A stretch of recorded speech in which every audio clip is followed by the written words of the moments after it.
शेतकऱ्यांसाठी आज दिवसभराच्या झटपट आणि ठळक बातम्या। CCI आजपासून गुंडाळणार कापूस खरेदी। कापूस बाजारात दर दबावात येण्याची शक्यता।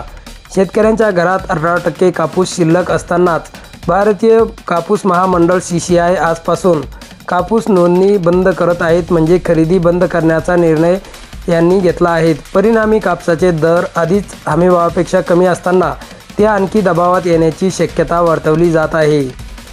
पाण्यासाठी संघर्ष करणाऱ्या शेतकऱ्यांची आत्महत्या।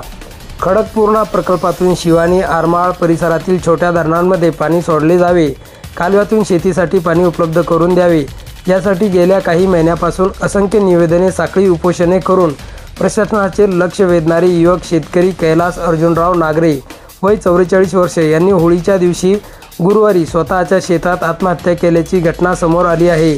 त्यामुळे शेतकऱ्यांमध्ये तीव्र रोष व्यक्त केला जात असून प्रशासन आता तरी त्यांच्या हुतात्म्यास न्याय देईल का, असा प्रश्न उपस्थित केला जात आहे। नागरे यांनी आत्महत्यापूर्वी एका चिठ्ठीमध्ये आपल्या भावना व्यक्त केल्या असून यातून शेतकऱ्यांची हतबलता त्यांनी मांडली आहे। खरीपातील नुकसानीपोटी अनुदान मंजूर, 34,000 शेतकऱ्यांना मिळणार लाभ। 2024मध्ये अतिवृष्टीमुळे बसला होता कापूस सोयाबीन पिकांना फटका, आता मिळते भरपाई। सन 2024मधील सप्टेंबर-ऑक्टोबर महिन्यात अतिवृष्टी व अवकाळी पावसामुळे ज्वारी, मका, कापूस, सोयाबीन या पिकांमध्ये नुकसान झाले होते। बडगाव तालुक्यातील 22,100 हेक्टर क्षेत्रावरील पिकांना फटका बसला होता। या नुकसान भरपाईपोटी 34,369 शेतकऱ्यांना 30,05,62,000 रुपये अनुदान शासनामार्फत नुकतेच जाहीर करण्यात आलेले आहेत। अनुदानाची रक्कम DBT पोर्टलद्वारे शेतकऱ्यांच्या बँक खात्यात जमा केली जाणार आहे। सप्टेंबर महिन्यात संकट, मार्चमध्ये मिळते मदत। मागील वर्षी सप्टेंबर महिन्यात अतिवृष्टीमुळे खरीप पिकाचे नुकसान झालेल्या शेतकऱ्यांच्या बँक खात्यावर मार्च महिन्यात अनुदानाची रक्कम जमा होत आहे। आतापर्यंत 324 कोटी रुपये अनुदान रक्कम नुकसानग्रस्त शेतकऱ्यांच्या बँक खात्यात जमा होण्याची प्रक्रिया सुरू झाली आहे। मारहाण करून व्हिडिओ काढले, पोलिसांनी पकडून जेलमध्ये टाकले। मसाजोगचे सरपंच संतोष देशमुख हत्या प्रकरणापासून जिल्ह्यात मारहाणीचे व्हिडिओ व्हायरल होण्याचे प्रकार वाढले आहेत।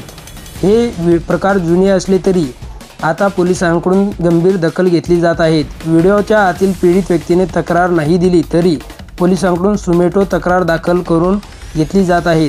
त्यानंतर त्यातील आरोपींना पकडून जेलमध्ये टाकले जात आहेत।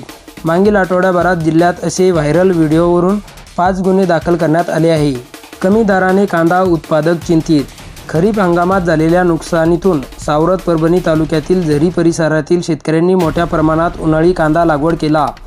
पीक जोमात आले। सद्यस्थिती शिवारात शेतकरी कांदा काढणीत व्यस्त असताना दुसरीकडे बाजारात कांद्याचे दर घसरले असल्यामुळे शेतकऱ्यांची चिंता वाढली आहे। शेतकऱ्यांची पीक कर्ज जमा करण्याकडे पाठ। नागभीड तालुक्यात शेतकऱ्यांनी पीक कर्जाकडे पाठ फिरवली की काय असे वाटू लागले आहेत, कारण मागील वर्षी वितरित केलेल्या 26,87,31,000 रुपयांपैकी 28 फेब्रुवारीपर्यंत केवळ 90,60,000 रुपयाची वसुली झाली आहे। 50,000चे प्रोत्साहन अनुदान अजून आलेच नाहीत। 6 महिन्यापासून सर्वे ठप्प। 3,000 शेतकऱ्यांना सोडले वाऱ्यावर। प्रामाणिकपणे कर्जाची परतफेड करणाऱ्या शेतकऱ्यांना प्रोत्साहन म्हणून तत्कालीन सरकारने प्रोत्साहन अनुदानाची घोषणा केली।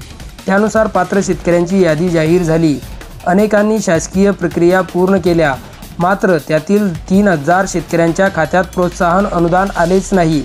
या शेतकऱ्यांनी सहकार विभागाच्या पायऱ्या झिजवायला सुरुवात केली आहे।